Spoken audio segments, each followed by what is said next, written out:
বর্ষাকাল আসছে, আমরা আগেই বলেছিলাম যে কাজগুলো আপনারা হাতে নিয়েছেন বর্ষার আগে সেগুলোকে শেষ করে দিতে হবে। বর্ষাকালে শুধুমাত্র একটাই কাজ হতে পারে, সেটা হচ্ছে গাছ পোঁতা হতে পারে। সেখানে গাছ আমাদের বেশি করে পুঁততে হবে।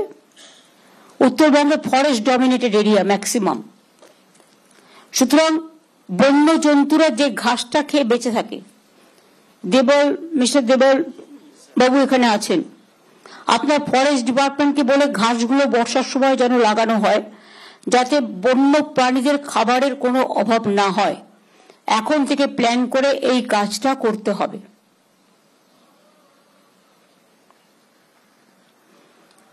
কারণ অনেক সময় দেখা যায় তারা বাইরে বেরিয়ে আসছে, সাধারণ মানুষের উপর অ্যাটাক হচ্ছে।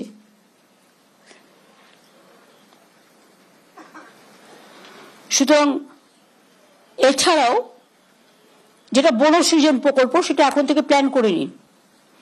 আর বর্ষা শেষ হওয়ার পরে যে কাজগুলো হবে সেগুলো এখন থেকেই এস্টিমেট তৈরি, টেন্ডার ডাকা, টেন্ডার ফাইনাল করা, কাজ শেষ করা, এগুলো করতে হবে। তা নাহলে 3 মাস টাইম নিয়ে নেয় টেন্ডার ডাকতে, আর টেন্ডার ক্যান্সেল করতে, আর টেন্ডার কল করতে। তারপরে আবার দুর্গাপুজো এসে যাবে, একদিকে বর্ষা একদিকে দুর্গাপুজো, আরো 4 মাস যাবে। তার মধ্যে প্রতি বছর ইলেকশনকে কেন্দ্র করে অনেকটা সময় আমাদের নষ্ট হয়। ভোটার লিস্টও হচ্ছে, ভোটার লিস্টে যারা কাজ করছেন তাদের আমি ডিএমএসপিদের বলবো, ডিএমদের স্পেশালি আর ডিভিশনাল কমিশনারদেরও টু টেক কেয়ার স্পেশালি, তারা যেন বসে এবং বসে যেন কাজটা করে। এক এক জায়গায় একজনের নামের জায়গায় 3টে নাম করে তোলা হয়েছে, ফলে যে একজন অরিজিনাল লোক তিনিও কিন্তু ভোটাধিকার থেকে বঞ্চিত হবেন। এটা যারা করছেন তাদের আইডেন্টিফাই করুন, এবং যারা কম্পিউটারে বসে কাজটা করছেন, সবাই খারাপ আমি বলবো না, বাট শস্যের মধ্যে ভূত আছে, এটা আপনাদের নজর দিতে হবে। আমি সেদিনকে মুর্শিদাবাদে গিয়েছিলাম, আমার সাথে মনোজ ছিল, গিয়ে দেখলাম ভোটের রুমটা পড়ে আছে কিন্তু কোনো লোক নেই কাজ করবার। সুতরাং এইগুলো সারপ্রাইজ ভিজিট দিতে হবে। যেমন আমি বিডিওদের বলি মাঝে মাঝে ICDS centre, mid day meal centre visit করতে, অঙ্গনওয়াড়ি সেন্টার, তেমনি ভোটার কেন্দ্রগুলোও কিন্তু ভিজিট করতে হবে। আর পলিটিক্যাল লোকেরাও তাদের দায়িত্ব শেষ করতে পারে না, এখন সব এজেন্সির যুগ হয়েছে। আমি শুনছি অনেক বাইরের লোক, কেউ আসাম থেকে, কেউ ইধার থেকে, কেউ উধার থেকে, বিভিন্ন লোক বিভিন্ন এলাকায় ঢুকছে। ঢুকে এমনকি আমাদের সমর্থকের কাছেও তার নাম্বার, তার প্যান কার্ড নাম্বার, তার আধার কার্ড নাম্বার, তার ফোন নাম্বার, সে কি করে তার ডিটেলস নিয়ে চলে যাচ্ছে অফিসারদেরও। আমি পুলিশকে বলবো, বি অ্যালার্ট। বাইরে থেকে কোনো জঙ্গি যেন কোথাও গিয়ে শেল্টার নিতে না পারে। আর তেমনি যারা মানুষকে মিথ্যে কথা বলে মানুষের জিনিসপত্রগুলো হাতিয়ে নেওয়ার চেষ্টা করছে, এটা মনে রাখবেন, অথরাইজড লোক ছাড়া, বুঝতে পারছেন আমি কি বলছি, কেউ কাউকে কোনো ডিটেলস দেবেন না। এরকম অনেককে ধরা হয়েছে। ঝাড়গ্রামে একটা টিম ধরা পড়েছে। রাজীব কোথায় কোথায় ধরা পড়েছে? মালদা, কোচবিহার, কলকাতা, ডায়মন্ড হারবার, অনেক জায়গায় ঘুরে বেড়াচ্ছে। আজকের দিন সময় মানুষ যেহেতু এগিয়ে চলছে বৈজ্ঞানিক যুগে, আধুনিকতার যুগে, তেমনি আবার অনেক ক্ষতিকারক শক্তি বেড়েছে, যেটা মানুষ আগে ভয় পেত না। সুতরাং চোখ কান খোলা রেখে সবাই কাজ করলে একজনের পক্ষে সম্ভব নয়। Each and everybody should take some observation or vigil থাকতে হবে। আগে পুলিশরা 3-4 বার গিয়ে গিয়ে ঘুরতো এলাকায়, 5 বার 6 বার, এখন ঘোরেই না। যত বেশি ঘোরা যাবে পুলিশের ভ্যান নিয়ে, মানুষ তো জানবে যে অ্যালার্ট আছে।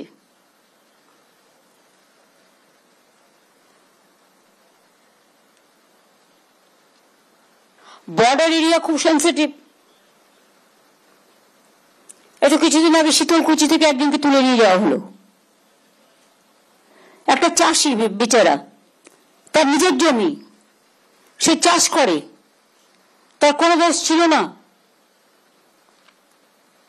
তারপর খবরটা উদয়ন আমাকে বলার পরেই সঙ্গে সঙ্গে আমরা অ্যাকশন নিয়ে তাকে বেল করিয়ে আমরা নিয়ে এসেছি। এরকম বিভিন্ন পরিকল্পনা চলছে। বর্ডার এরিয়াটা ভীষণ সেন্সিটিভ, লক্ষ্য রাখবেন। বিএসএফ এর দায়িত্বে আছে বলে আপনারা আইসিরা ওসিরা সব চোখ কান বুঝে বসে রইলেন না, সেটা হয় না। আর মনোজকেই বলবো, আমাদের যারা কাজে আছে, রূপক বাবু টাবু যারা আছেন বর্ডারের দায়িত্বে, মানে যাদের অ্যাডভাইজারিজে কাজ করে, তাদের বিভিন্ন কাজে লাগাও, এক একটা জেলায় দায়িত্ব দিয়ে দাও, তারা এই কাজগুলো দেখুক, ভালো করে হেল্প করুক, অ্যাডিশনাল হেল্প। এবং পাড়ার ক্লাবগুলোকে হাতে রাখুন। আমি পুলিশদের বলবো,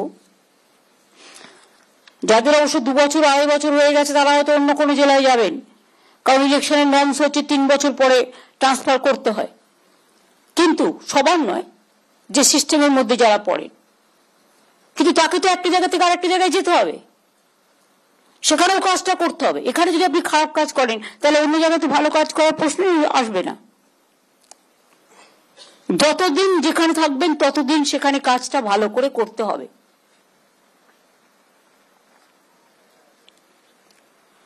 সমন্বয় পোর্টালের মাধ্যমে আমরা অনেক প্রকল্পের মনিটরিং করি। উত্তরবঙ্গের জেলাগুলির জন্য ঘোষিত মোট ৩,৮৬৯টি প্রকল্পের মধ্যে ৩,১৮৩টি প্রকল্পের কাজ শেষ হয়েছে, অর্থাৎ ৮২.৩%। বাকি যেটুকু আছে, 4টি প্রকল্প এখনো শুরু করা হয়নি। তার মধ্যে দক্ষিণ দিনাজপুর 2টো, মালদা 2টো, মালদা জেলার একটি সুস্বাস্থ্য কেন্দ্র, দক্ষিণ দিনাজপুরের 2টি, মালদায় 2টি, একটি রাস্তা পঞ্চায়েত দপ্তর মালদায়, দক্ষিণ দিনাজপুর জেলায় 2টো সুস্বাস্থ্য কেন্দ্র। এগুলো নারায়ণ নিগম যদি থাকে, নারায়ণ আছে, তাহলে নারায়ণকে এগুলো দেখে নিতে হবে যে কটা বাকি আছে। ইয়েস ম্যাডাম না, উইদিন 7 days করতে হবে। 592টি প্রকল্প সময়ে শেষ করা যায়নি, 15.3%,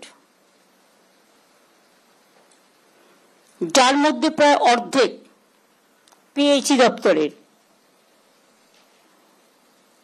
তাদের অনেক সময় জমি পেতে তো জমি করে দিই সঙ্গে সঙ্গে, কিন্তু অনেক জায়গায় ইঞ্জিনিয়াররা কি করেন, তারা দেখেন না আগে, পাইপ ফেলার আগে, যে আদৌ সেখানটা জল পাওয়া যাবে কিনা। সয়েল টেস্ট না করেই পাইপ ফেলতে শুরু করেন। পাইপ ফেললে পাইপের লোককে জল পৌঁছানোর দায়িত্ব কিন্তু আপনাদের। এই নিয়ে আমরা অনেকগুলো মিটিং করেছি এবং করে আমরা লুপহোলস গুলো ধরে সেগুলোকে রেকটিফাই করতে বলেছি। এগুলো খুব সম্ভব অতি দ্রুত পিএইচই ডিপার্টমেন্টকে করতে বলবো। এটা কি মিনা দেখে এখন? সুরেন্দর গুপ্তা কোথায় গেলে এসছে? কোথায়? ভার্চুয়ালে। সুরেন্দর, আমরা মিটিং করার পরে যেগুলো বলেছিলাম সেগুলো ভালো করে ফলো আপ হচ্ছে? আর দেখে না, আর যেন দেরি করো না। মালদার প্রকল্প বেশি কেন পড়ে থাকে? 27টা মালদা জেলার প্রকল্প এবং জলপাইগুড়ি জেলার একটি প্রকল্প পড়ে আছে, এবং এর মধ্যে ম্যাক্সিমাম হচ্ছে পিএইচির। পাইপ ফেলছে, জল পাচ্ছে না। এটা তোমায় যেখানে পাইপ ফেলবেন দয়া করে সেখানে জল যেন পৌঁছবে। কি করে জল পৌঁছবে? It is your duty, not our duty. গভর্নমেন্টকে টাকা চাইছেন, গভর্নমেন্ট জমি কিনে দিচ্ছে। 90% টাকা জল স্বপ্নে আমরা দিই। সেন্ট্রাল দেখায় অ্যাডভার্টাইজমেন্ট করে যে আমরা 40% দিই, তা নয়। জমি কিনে দিতে হয় আমাদের, পাইপ পৌঁছতে হয় আমাদের, প্লাস মেনটেনেন্স করতে হয় আমাদের। টোটালটা, হ্যাঁ, বিদ্যুৎ আমাদের, মেনটেনেন্স আমাদের। সব মিলিয়ে যদি দেখেন 90% টাকা রাজ্য সরকারকে বহন করতে হচ্ছে, কারণ আমরা চাই মানুষের ঘরে জল পৌঁছাক। এখন যেটা প্রয়োজন সেটা হচ্ছে ফিল্ড ইন্সপেকশনের গুরুত্ব বাড়াতে হবে। কোন কোন কাজ পড়ে আছে তার কাছে একটা লিস্ট থাকবে প্রত্যেকটা বিডিওর কাছে, এবং ফিল্ড ইন্সপেকশনটা বাড়াতে হবে।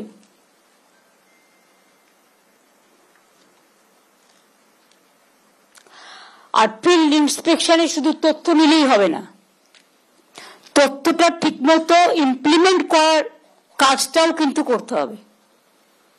এটা কিন্তু হচ্ছে না।